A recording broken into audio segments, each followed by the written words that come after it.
বললো যে sir online class নেবেন কি না। ঠিক আছে, আমরা শুরু করি, যেহেতু এমনি 20 মিনিট লেট হয়ে গেছে।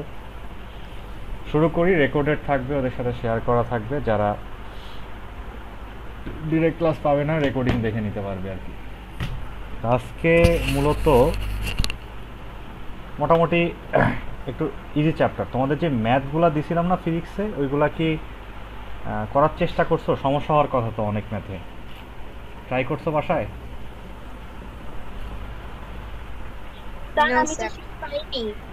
শিট, রাফার শিট তো মনে হয় রিয়া নিয়ে গেছিল, রিয়া কাছেও পাবা বা আগামী দিন গিয়ে নিবা। তোমাদের কি কালকে সবাই ইয়েতে যাচ্ছ, ওই যে আর্মি স্টেডিয়ামে যাচ্ছ? Yes sir. সবাই যাচ্ছ, ভালো, খুবই ভালো। ওকে, আজকে আমরা মূলত চতুর্থ অধ্যায় শুরু করব, পদার্থের অবস্থা।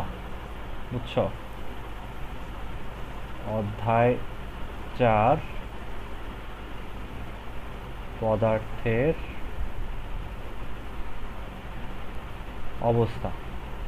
তোমাদের এরপরের মানে এক্সপিরিয়েন্স 2তেই তোমাদের আছে বায়ু দূষণ নিয়ে কথাবার্তা আছে। তো বায়ু দূষণের চ্যাপ্টারটা আসলে মূলত চতুর্থ আর পঞ্চম এই অধ্যায়ের ওপরে মানে বেসিস করে বানানো।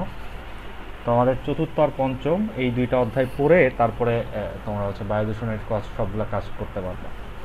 তো এই অধ্যায়টা মূলত রসায়নের। হ্যাঁ, তোমরা ক্লাসে অলরেডি কিছুটা করে ফেলছো মনে হয়, খুব বেশি কঠিন না এটা, রসায়নের একটা পার্ট।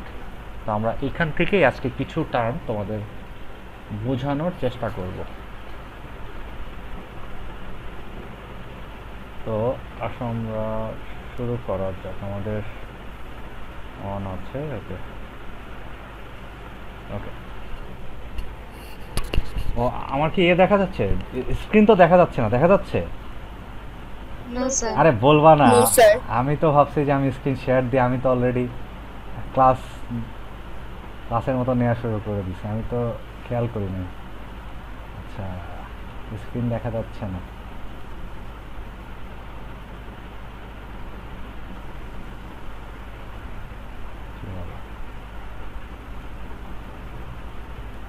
আচ্ছা, এবার দেখা যাচ্ছে?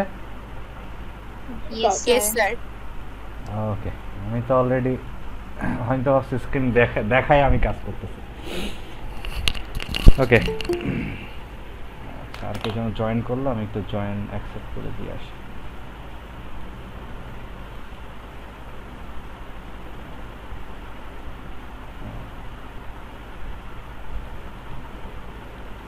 আচ্ছা, ঠিক আছে। আমাদের চ্যাপ্টার 4 পদার্থের অবস্থা, এটা রসায়নের সাথে রিলেটেড। আর আমাদের শিখন অভিজ্ঞতা 2 মূলত, হ্যাঁ 2 বায়ু দূষণের সাথে রিলেটেড। তো এইটার প্রথমেই আমাদের যে বিষয়গুলো আসে সেটা নিয়ে আমি একটু কথা বলার চেষ্টা করি। পদার্থের অবস্থা কয়টা বলো তো? পদার্থের কয়টা অবস্থা? 3টা। হ্যাঁ, 3টা। পদার্থের অবস্থা হচ্ছে 3টা। একটা হচ্ছে কঠিন, এটা তোমরা সবাই চিনো। দুইটা হচ্ছে তরল, আর তিনটা হচ্ছে বায়বীয়। বায়বীয়। এখন একই পদার্থ কখনো কখনো কঠিন অবস্থায় থাকে, কখনো কখনো এই কঠিন বস্তুটাই, এটা হতে পারে লোহা বা হতে পারে বরফ, এইটা কখনো কখনো কঠিনটাই তরল অবস্থায় হয়ে যায়। আবার কখনো কখনো এটাকে আবার বাষ্পীয় অবস্থায়ও থাকে। বাষ্পীয় বলতে উড়ে বাষ্প হয়ে যায়, মানে একই ধরনের পদার্থ। তো আসলে কখনো কি ভেবে দেখছো যে একটা পদার্থ 3টা অবস্থা কেন হয়, কোন কারণে হয়, বা কোন শক্তি বলে হয় এই জিনিসগুলা? আমরা সেটাই আসলে দেখার চেষ্টা করব। তো আমি খুব ইজিলি জানি যে এখানে যদি কোনো কঠিন বস্তু থাকে, বা ধরো যে তোমার বরফ, এটাকে যদি আমি কোনো রকম তাপ দেই তাহলে সেটা হচ্ছে পানিতে পরিণত হয়। পানিকে তাপ দিলে আবার বাষ্পে পরিণত হয়, তাই না? এটা যদি হয় বরফ, এটা হচ্ছে পানি, এটা হচ্ছে বাষ্প। আচ্ছা, এই তিনটা পদার্থ মূলত শক্তির কারণেই ভিন্ন ভিন্ন হয়। শক্তি বা আণবিক শক্তি বা এই অণুর মধ্যে যে শক্তিটা বিরাজ করে তার কারণে হয়, সেটা আমরা একটু দেখার চেষ্টা করব। এই শক্তি বা এই নিয়ে যে কাজ, সেটাকে আমরা গতিতত্ত্ব বলে। আমি একটু আসি নেক্সট, গতিতত্ত্ব। দেখো, কণার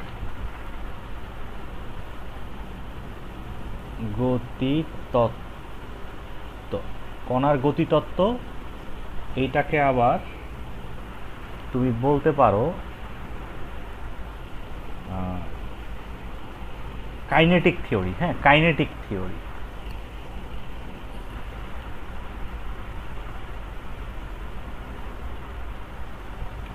আচ্ছা, কাইনেটিক এনার্জি বা গতিশক্তি। এর আগে আমরা গতিশক্তি পড়ছিলাম না? গতিশক্তি কি ছিল মনে আছে? গতিশক্তি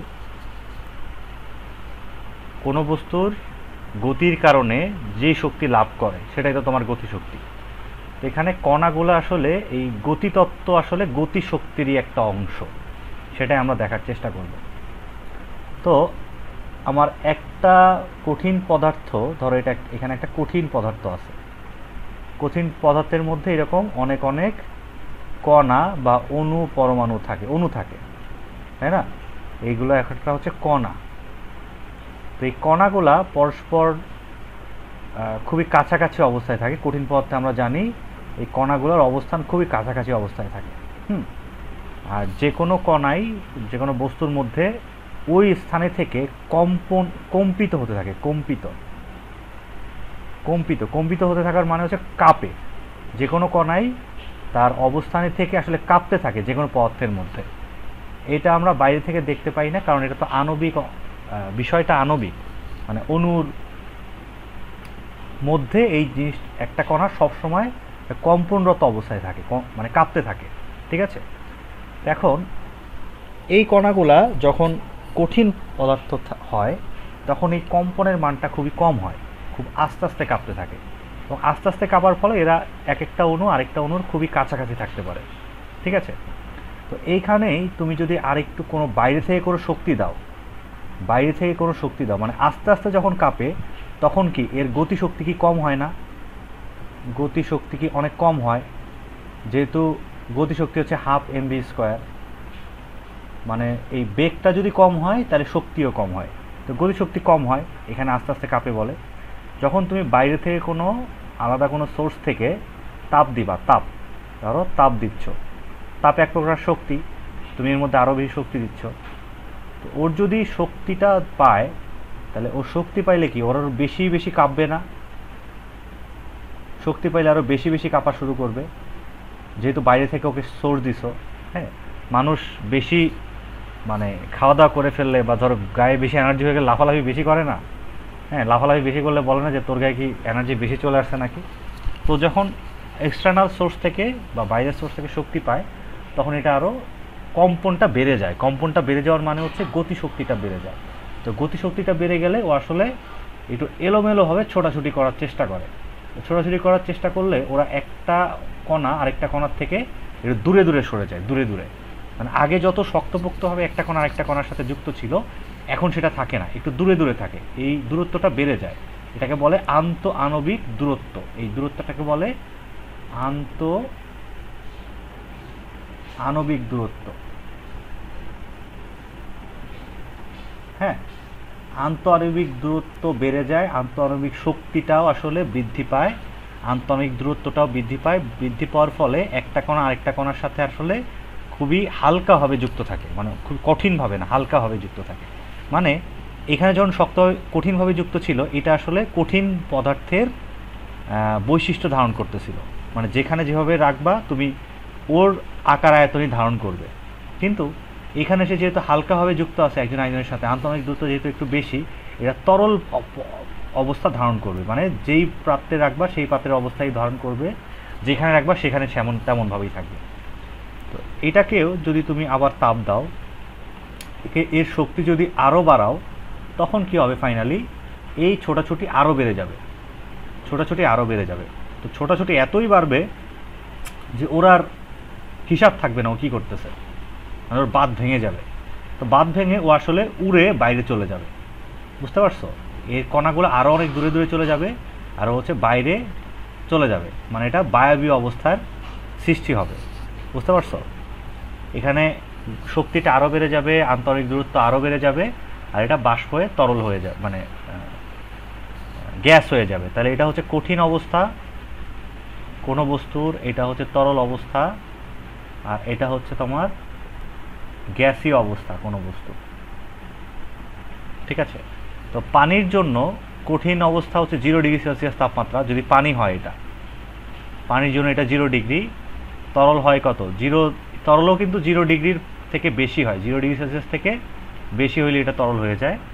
আর এটা হচ্ছে বাষ্প হয় 100°C তাপমাত্রায়, বুঝতে পারছি?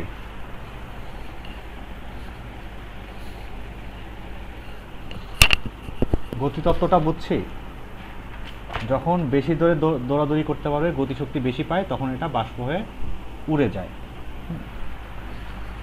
এখন আসো নেক্সট টপিক, ব্যাপন। ব্যাপন কি আমরা কি জানি?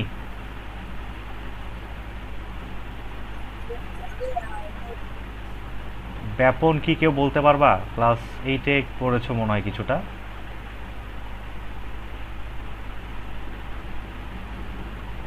গতিতত্ত্ব নিয়ে আশা করি সমস্যা নাই। ব্যাপন, ব্যাপন কি কেউ আছে নাকি নাই? স্যার আছি। আচ্ছা, ব্যাপনটা দেন আমি বলি। আগের ধারণা থাকার পসিবিলিটি খুবই কম আর কি। তো ব্যাপন জিনিসটা কি? ব্যাপন জিনিসটা খুবই সিম্পল। তুমি তোমার বাস্তব জীবনে অনেক ব্যাপনের সংজ্ঞা তুমি জানো বা চিনো। তো তোমার ধরো যে বাসায় যখন ইলিশ মাছ ভাজলে কি তুমি তোমার রুম থেকে ঘ্রাণ পাও? মানে যদি ইলিশ মাছ আসলে ভাজার সময় তুমি দেখবে তোমার রুম থেকে কিচেনের ঘ্রাণটা পাচ্ছ, ইলিশ মাছের গন্ধটা পাচ্ছ, বা তোমার সেন্ট।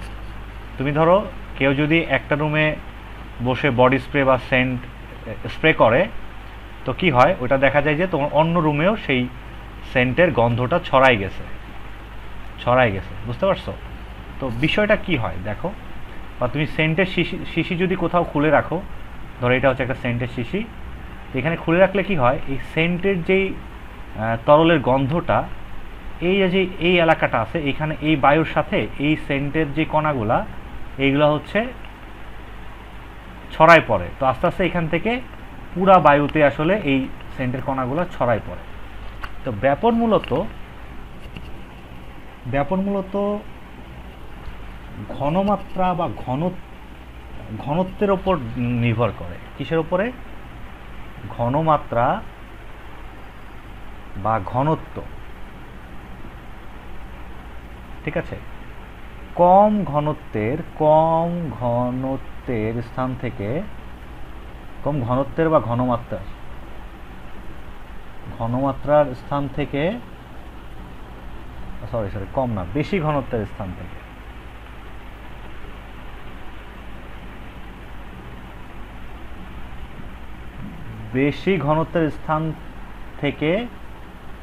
কম ঘনত্বের স্থানে যায়, বুঝছো? কম ঘনত্বের স্থানে যায়, ঘনত্বের স্থানে প্রবাহিত হয়, মানে বুঝছো কিনা দেখো। এই সেন্টটা তুমি সব জায়গায় তো বায়ু ছিলই আর কি, বায়ু তো ছিলই। তো বায়ু থাকা অবস্থায় তুমি যখন সেন্টের শিশিটা ছেড়ে দিছো, তো তখন এইখানের থেকে কিছু গ্যাস এই বায়ুর মধ্যে মিশে গেছে, মানে এইখানের বায়ুর ঘনত্বটা বাড়াই দিছে, আর এখানে তো সেন্ট নাই, মানে এখানে বায়ুর ঘনত্বটা কম। তো এইখান থেকে এই ঘনত্বগুলা এই পাশে গিয়ে, মানে বায়ুগুলো এই পাশে গিয়ে এটার একটা ব্যালেন্স করার চেষ্টা করবে। এই ব্যালেন্স করার চেষ্টা করার যে প্রসেস, সেটাই হচ্ছে এর ব্যাপন। মানে কম ঘনত্বের স্থান থেকে কোনো বস্তুর বা কোনো গ্যাসের কম ঘনত্বের স্থান থেকে বা কম ঘনমাত্রার স্থান থেকে বেশি ঘনমাত্রার স্থানে স্বতঃস্ফূর্তভাবে, এই কথাটা উল্লেখ করতে হবে, বেশি ঘনত্বের কম ঘনত্বের স্থানে স্বতঃস্ফূর্তভাবে, এই সংজ্ঞার মধ্যে এই কথাটা উল্লেখ করতে হবে। স্বতঃস্ফূর্ত মানে একা একা, কোনো প্রেশারলেস আর কি, স্বতঃস্ফূর্তভাবে এখান থেকে এখানে ছড়ানোর যে প্রক্রিয়া সেটাকেই বলে ব্যাপন, গ্যাসের ব্যাপন। ঠিক আছে, তো এই ব্যাপনটা আসলে গ্যাসীয় পদার্থে হয়। আচ্ছা, ধরো ব্যাপনটা কিসে হতে পারে? গ্যাসে হতে পারে, গ্যাসের ব্যাপন। গ্যাসের ব্যাপন, গ্যাসের ব্যাপন ওই যে সেন্টের শিশি, যেটা আমি এক্সাম্পল দিলাম, যে তোমার ধরো সেন্টের শিশি যদি তুমি খুলে রাখো তাহলে এখান থেকে ছড়ায় আসলে তোমার পুরা এলাকাটায় ছড়ায় যায়, এটা হচ্ছে গ্যাসের ব্যাপন। আরেকটা হইতে পারে তোমার কঠিন পদার্থের ব্যাপন। কঠিন,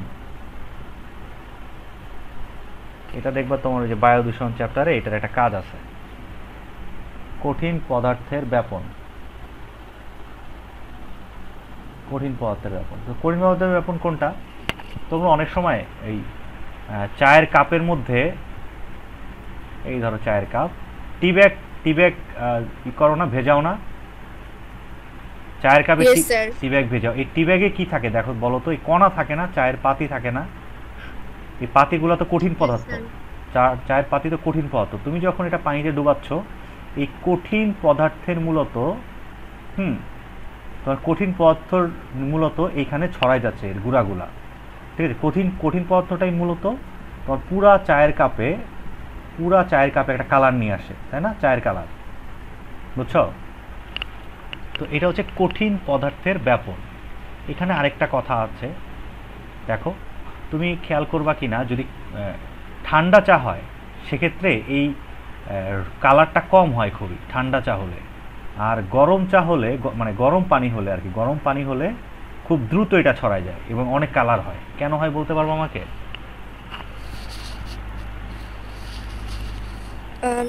কারণ গরম পানিতে তাড়াতাড়ি ওটা ছড়াতে পারে, এরকম কিছু। কেন ছড়াতে পারে? তুমি একটু আগে একটা গতিতত্ত্ব পড়ছো, সেই গতিতত্ত্ব দিয়ে ব্যাখ্যা করা যায় এটাকে। কিন্তু তুমি একটু আগে গতিতত্ত্বে পড়ছো যে কাউকে যদি গরম দেয়া হয় বা তাপ দেওয়া হয়, সেই তাপ শক্তি গ্রহণ করে ওই শক্তি দ্বারা এই কণাগুলা কি বেশি কম্পিত হতে থাকে না? হ্যাঁ। তাহলে গরম পানিতে তো তুমি যখন চায়ের পাতিটা মানে টি ব্যাগটা ছেড়ে দিচ্ছ, তখন তো টি ব্যাগের কণাগুলো আরও বেশি জোরে জোরে লাফালাফি করতে পারবে, মানে বেশি দ্রুত কম্পন করতে পারবে। তাহলে কম্পন বেশি করলে খুব দ্রুত এটা ছড়া যাবে না? Yes sir. হ্যাঁ, ঠান্ডা পানিতে কিন্তু এটা কম হয়, ঠান্ডা পানিতে এই ছড়ানোর পরিমাণটা খুবই কম হয়। এখন এইটা ছিল গ্যাসের ব্যাপন বা গ্যাসীয় পদার্থের ব্যাপন, এটা ছিল কঠিন পদার্থের ব্যাপন। আরেকটা আছে তোমার তরল পদার্থের ব্যাপন, তরল পদার্থে ব্যাপন। তরল পদার্থের ব্যাপনের একটা এক্সাম্পল কি হতে পারে? এক্সাম্পল হতে পারে, তুমি কি কখনো বাসায় এই কাপড়ে নীল দিছ? বালতিতে ওই সাদা কাপড়ে অনেক সময় নীল ইউজ করে না? Yes sir. হ্যাঁ, তো ওইটাই দেখছো, বালতির মধ্যে যদি এক ফোঁটা নীল ছাড়া হয়, ওটা খুব দ্রুত পুরা বালতির নীলটাকে নীল করে দেয়, রংটাকে। Yes sir. হ্যাঁ, এটাই হচ্ছে তরল পদার্থের ব্যাপন। তুমি যদি তোমার নীল রঙের ফুড কালার, তুমি তোমার কাপড়ের নীল হোক বা ফুড কালার হোক বা ফুড কালার যেটাই দাও, এক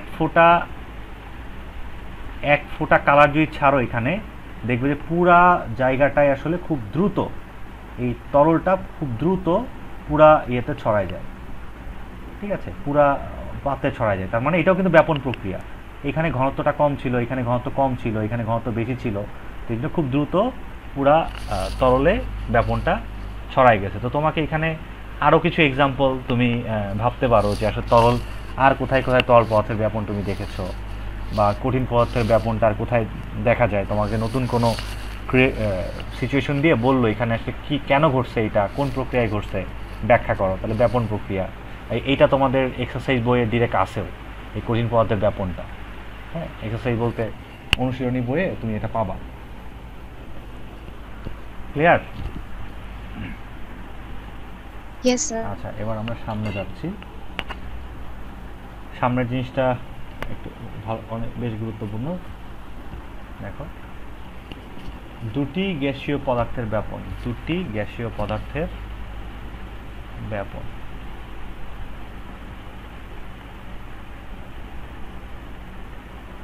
গ্যাসীয় পদার্থের ব্যাপন। আচ্ছা, দুটি গ্যাসীয় পদার্থের ব্যাপন। দেখো এটা এটা খুবই গুরুত্বপূর্ণ, আগের সিলেবাসে এখান থেকে প্রশ্ন হইতো, সিকিউ প্রশ্ন পর্যন্ত হইতো।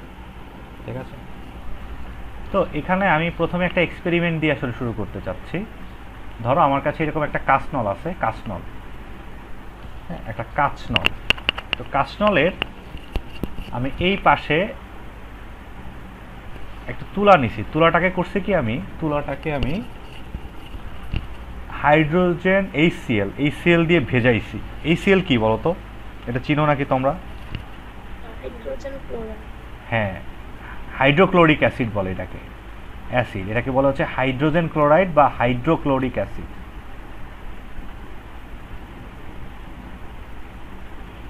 হাইড্রোক্লোরিক অ্যাসিড, এটা একটা অ্যাসিড।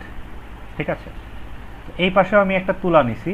এই তুলাটাকে আমি আবার ভিজাইছি তোমার অ্যামোনিয়াম হাইড্রোক্সাইড দিয়ে। এটাকে বলে অ্যামোনিয়াম হাইড্রোক্সাইড। ঠিক আছে, এটাকে বলে হচ্ছে অ্যামোনিয়াম।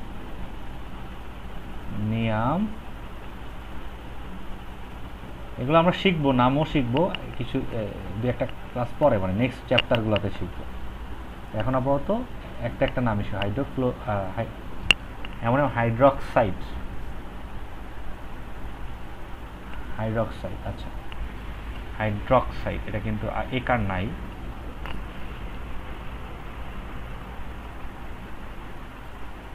Ammonium hydroxide. তো এই দুইটাকে যখন আমি দুই প্রান্তে রাখছি তুলায় ভেজায়, এরা আসলে আবার পরস্পরকে আকর্ষণ করে বিক্রিয়া করতে চায়। এরা বিক্রিয়া করতে চায়। তো বিক্রিয়াটা আসলে কিভাবে করবে, বিক্রিয়া করে কি উৎপন্ন করবে আমি একটু দেখি। এটা হচ্ছে তোমার ধরো অ্যামোনিয়াম NH4Cl প্লাস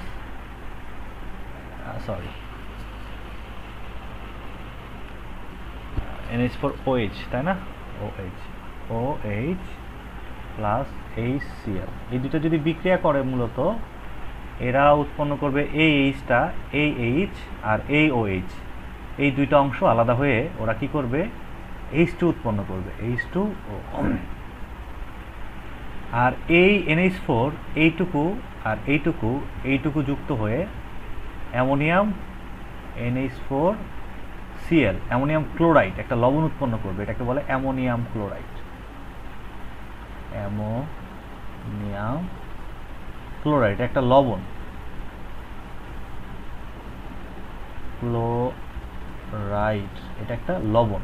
ঠিক আছে, এটা উৎপন্ন করবে। এখন যেহেতু ওদের মধ্যে বিক্রিয়া করার একটা ক্ষমতা আছে, ওরা তো আসলে চাবে ওরা কোনোভাবে এটা এইদিকে এসে এটা বিক্রিয়া করে ফেলার, বিক্রিয়া করে ফেলতে চায় এবং করেও ফেলে। তো দেখা যায় এই জায়গাটায় ওরা একটা বিক্রিয়া করে, এখানে অ্যামোনিয়াম ক্লোরাইড উৎপন্ন করছে, NH4Cl উৎপন্ন করছে। ঠিক আছে, উৎপন্ন করছে, আমাদের তো এটা নিয়ে সমস্যা নেই, ওরা বিক্রিয়া করবে, উৎপন্ন করবে, আমাদের কি? তাহলে এখানে ব্যাপনের কি বিষয়টা আসলো। তো দেখা যায় কি, এই যে অ্যামোনিয়াম ক্লোরাইড উৎপন্ন হয়েছে, এইটা এই পাইপের মাঝামাঝি জায়গায় উৎপন্ন না হয়ে এই কোণাটাতে উৎপন্ন হয়, মানে এই দিকটাতে উৎপন্ন হয়, একটু এই সেলের দিকে উৎপন্ন হয়। কেন হয় এটা দেখো, তার মানে কি এই সেলটা আসলে গ্যাস উঠতে এই পর্যন্ত আসছে, আর ঠিক একই সময়ে NH4 উঠতে এই পর্যন্ত এসে তারা হচ্ছে পরস্পর বিক্রিয়া করছে, তাই না? এই বিষয়টা কেন আসলে ডিফারেন্ট হইল, দুইটা গ্যাস পরস্পর বিক্রিয়া করলো, একটা এতক্ষণ ধরে আসতে পারলো এইটুকু, আরেকটা এতক্ষণ ধরে আসতে পারলো এইটুকু, কেন এটা হইল? মানে এর মানে তো এটাই দাঁড়াচ্ছে যে NH4OH এটা আসলে উঠতে এই পর্যন্ত আসছে, আর এটা উঠতে এই পর্যন্ত আসছে, মানে এটা উঠতে কম দূর অতিক্রম করছে, আর একই সময়ে এটা অনেক বেশি দূর অতিক্রম করে এখানে এসে ওরা বিক্রিয়া করে একটা লবণ উৎপন্ন করছে। এখানে ঘটনাটা কি হয় দেখো, কোনো গ্যাসের ব্যাপন নির্ভর করে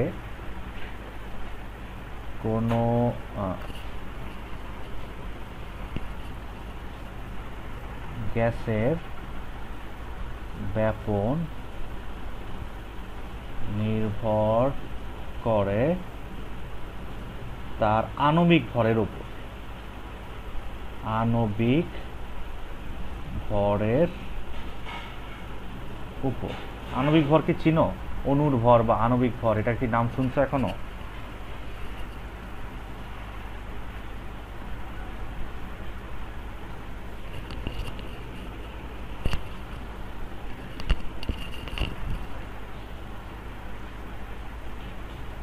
আণবিক ভর বেশি হলে ব্যাপন কম হয়। আণবিক ভর বেশি হলে, দেখো এই জিনিসটা একটু মনে রাখতে হবে। আর আণবিক ভর মানে কি? আচ্ছা আচ্ছা, ঠিক আছে, আমি বলি। ব্যাপন কম হয়। ওকে, দেখো আণবিক ভর হচ্ছে অণুর ভর। আণবিক ভরটা হচ্ছে অণুর ভর। অণু বলতে এই যে HCl না, এটা একটা অণু। তো এই HCl এর একটা ভর আছে, এই হাইড্রোজেনের একটা ভর আছে, আণবিক ভর আছে, ঠিক আছে। হাইড্রোজেনের ভরটা হচ্ছে 1 গ্রাম। ক্লোরিনের ভর হচ্ছে তোমার 35.5 গ্রাম। এটা পিরিয়ডিক টেবিলে আমরা পরের চ্যাপ্টারে গিয়েই, পরের চ্যাপ্টারে মোস্ট প্রবাবলি পরের বা তারপরের চ্যাপ্টারে গিয়ে এগুলো পাবো। এগুলো আমাদের ওজন মুখস্থ করতে হবে, মানে ভর। এই হাইড্রোজেনের ভর, ক্লোরিনের একটা নিজের অণুর ভর আছে, এই জিনিসটা আমার মুখস্থ করতে হবে কিছুদিন পরে গিয়ে।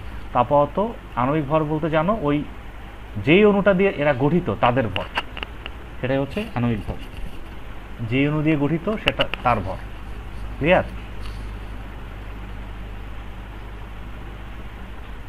আচ্ছা, আণবিক ভর বেশি হলে ব্যাপন কম হয়। তো আমরা একটু দেখি তো এখানে HCl এর আণবিক ভর কত। অলরেডি কিন্তু HCl এর আণবিক ভরটা আমি লিখে ফেলছি, তাও আবার একটু দেখি। তোমার HCl কত? HCl হচ্ছে H এর হচ্ছে 1 গ্রাম, আর ক্লোরিন হচ্ছে 35.5 গ্রাম। তাই এটার টোটাল ভর হবে 36.5 গ্রাম, ঠিক আছে। আর এটার ভর কত? এটার ভর, নাইট্রোজেনের ভর হচ্ছে, আমি বলি, এখন তোমরা এটা জানবা না, আমি বলে লিখে দিচ্ছি। নাইট্রোজেন হচ্ছে 14, হাইড্রোজেন এখানে 1, কিন্তু হাইড্রোজেনে কয়টা আছে? 4টা আছে না? 4টা থাকার জন্য এটা 4 হবে। তারপর অক্সিজেনের হচ্ছে তোমার 16, আর আবার হাইড্রোজেনের হচ্ছে 1। তার এই টোটালটা যোগ করলে কত হয়? 4 আর 1 হচ্ছে 18, 18 আর 16 কত হবে? 34, আর 1 35 গ্রাম। বুঝছে কি না? মানে এই জায়গার ওজনটা হবে, এই জায়গার ভরটা হবে 35 গ্রাম, আর এই জায়গার ভর হবে 36.5 গ্রাম। মানে এই পাশটা একটু ভারী হবে, এই পাশটা ভারী, আর এই পাশটা একটু হালকা হবে। তো এটা ভারী হওয়ায় আণবিক ভরটা বেশি হয়, এত বেশি দূর যাইতে পারবে না, এখানে গিয়ে আটকে যাবে। আরও হালকা হয়, একটু উড়ে বেশি দূর চলে যাবে, বুঝতে পারছো? তো এটা মানে আরেকটু এই জায়গায় হলে বেশি ভালো হইতো, কারণ ভরটা দুইটা কাছাকাছি।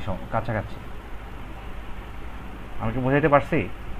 যেটা ওজনে বেশি, বা ওজনে তো না, ভরে বেশি বা আণবিক ভরে বেশি, তার ব্যাপন হারটা কম।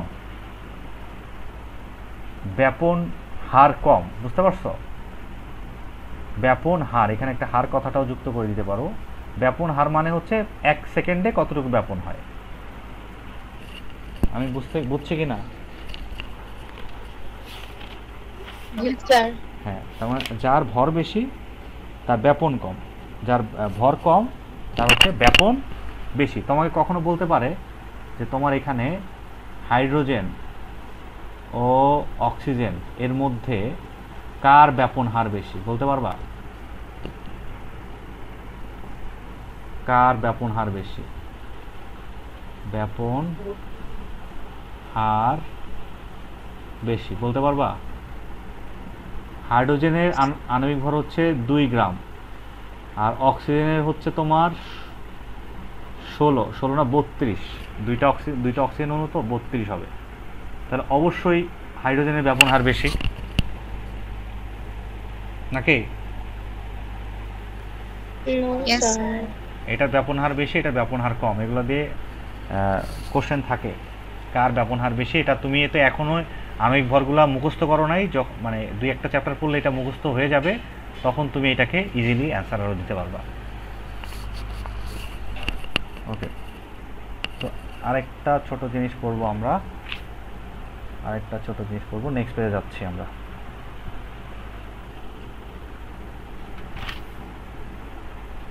নিঃসরণ।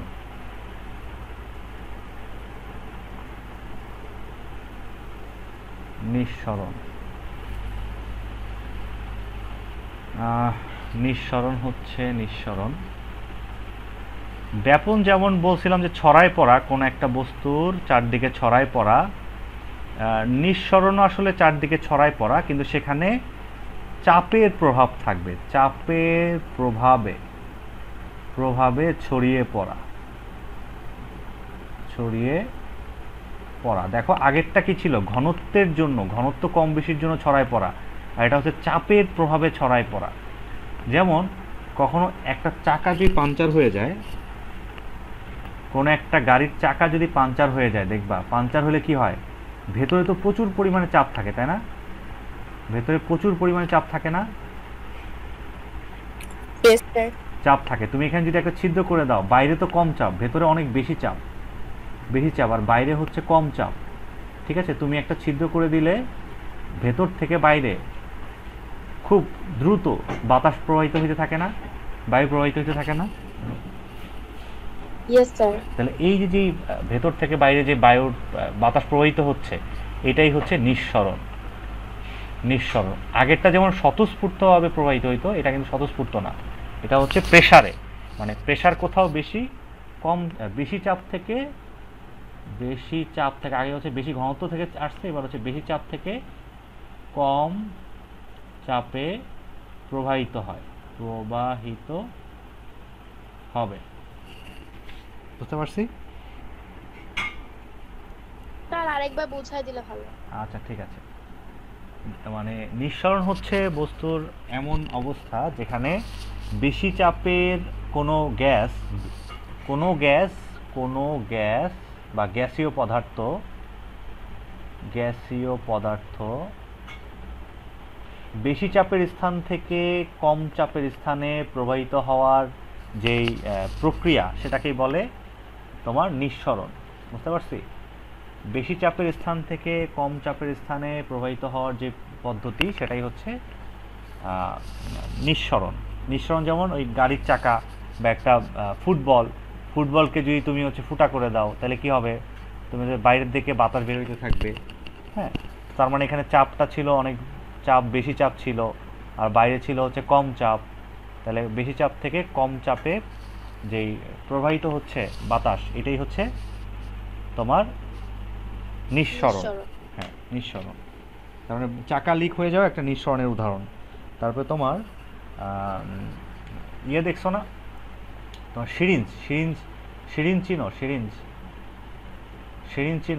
সিরিঞ্জে এখানে একটা পিস্টন থাকে না? তুমি যখন এটা দিয়ে হচ্ছে ধাক্কা দাও, তখন কিন্তু এখানে একটা বেশি চাপ সৃষ্টি হয়, আর এখানে হচ্ছে কম চাপ থাকে। এই জন্য ভেতর থেকে বাইরে তোমার যে কোনো তরল হোক বা ওষুধ হোক, সেটা প্রবাহিত হয়ে সামনের দিকে বের হয়। বুঝতে পারছো? জি স্যার। আচ্ছা ঠিক আছে, এরকম আরও কিছু উদাহরণ নিয়ে তোমার দেখার চেষ্টা করবা। আর তোমার হচ্ছে, আচ্ছা দেখো যে তোমার তারপরে কি বলে, গ্যাস, এই যে তোমার সিলিন্ডার আছে না বাসায়, গ্যাসের সিলিন্ডার অনেকের বাসায় তো আসলে লাইনের গ্যাস দিয়ে একটু কম বুঝবা। গ্যাসের সিলিন্ডার যাদের, দেখবা যে তোমার চুলার সাথে যে কানেকশনটা দেওয়া থাকে, চুলাটা অন করলেই কেন গ্যাসটা বের হয়? কারণ এই গ্যাসের মধ্যে লিকুইড গ্যাস থাকে, তরল অনেক চাপে তরল গ্যাস করে এটাকে তরল অবস্থায় থাকে গ্যাসটা। বুঝছো? অনেক চাপে থাকে, খুব এখানে চাপটা বেশি। তো যখনই তোমার এখানে সুইচটা অন করে দেওয়া হয়, এর জন্য এই বেশি চাপ থেকে তোমার চুলায় কম চাপের স্থানে গ্যাসটা গিয়ে তোমার আগুন হয়ে জ্বলে। বুঝছো কি না? গ্যাস সিলিন্ডার, এটা একটা নিঃসরণের উদাহরণ। ঠিক আছে, তবে আজকে আর বেশি কিছু দেখাচ্ছি না। নিঃসরণ পর্যন্ত তোমরা তোমাদের বইয়ে 4.3 নিঃসরণ আছে হচ্ছে 4.3-এ। তো নিঃসরণ পর্যন্ত মোটামুটি বইটা ভালো করে পড়বা, প্রত্যেকটা লাইনই ক্লিয়ারলি পড়বা। এর মধ্যে কোনো কনফিউশন থাকলে আমাকে আর কি নেক্সট ক্লাসে জানাবা। আর ম্যাথের শিটগুলো দিয়েছি, ম্যাথের শিটটাও করার চেষ্টা করবা। যা যা প্রবলেম থাকে আমার নেক্সট ক্লাসে ম্যাথগুলো সলভ করে দেওয়ার চেষ্টা করবো। আর ম্যাথের ওই ইয়েতে উত্তরে কিছু ভুল আছে বুঝছো, উত্তর তো আমি তোমাদের প্রিন্ট করে দিয়ে দিছি, উত্তরে কয়েকটায় ভুল আছে, ওইটা কনফিউজ হয়ে যেতে পারে অনেক সময় যে এটা কি না উত্তর। তো প্রসেস মোটামুটি ঠিক রেখে করে আনো, আর যেগুলো নিয়ে কনফিউশন থাকে আমরা নেক্সট ক্লাসে করাই দিব। তো এগুলো করতে হবে, মানে ম্যাথগুলো জরুরি খুবই। ঠিক আছে, স্যার। ঠিক আছে, আজকের মতো এতটুকুই। আবার